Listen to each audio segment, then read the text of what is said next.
सारे ज्ञान का सोर्स साउंड है क्योंकि कॉन्शियसनेस अपने आप को उसी में आर्टिकुलेट करती है। आपने ये देखा होगा, ये जो साउंड का कंसेप्ट है ना, ये पूरी स्पिरिचुअलिटी में बहुत ही मिस्टीरियस है।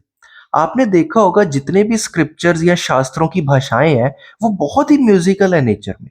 संस्कृत म्यूजिकल है, गुरमुखी म्यूजिकल है, अरेबिक म्यूजिकल है, हिब्रू, अरामिक और गोइनो ग्रीक भी म्यूजिकल है। ये और हमारा जो सबसे फेमस स्क्रिप्चर है भगवत गीता, वो भी एक गीत है, डिवाइन का गीत या भगवत्ता का गीत। इसलिए ये जो साउंड का या म्यूजिक का जो कॉन्सेप्ट है ना, ये हमारी स्पिरिचुअलिटी में बहुत गहरा है।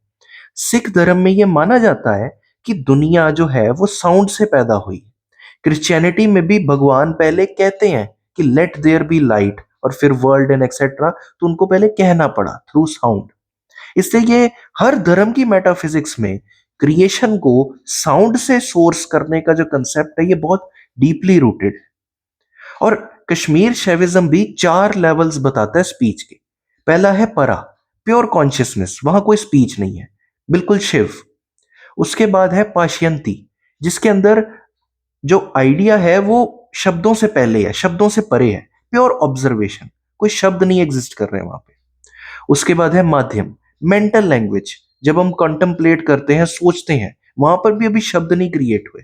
और लास्ट है व्यखारी, जहां पर शब्दों की बात शुरू होती है। इसीलिए ये एक बहुत कॉमन एक प्रैक्टिस है मंत्र जाप की, क्योंकि अगर कॉन्शियसनेस को शब्द बाइंड कर सकते हैं तो उसे लिबरेट भी कर सकते हैं।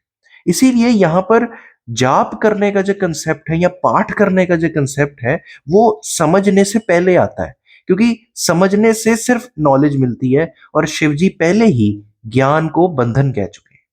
इससे ये जो साउंड का कंसेप्ट है, ये बहुत मिस्टेरिकल है हमारी स्पिरिचुअलिटी में भी और कश्मीर शैविज्म में।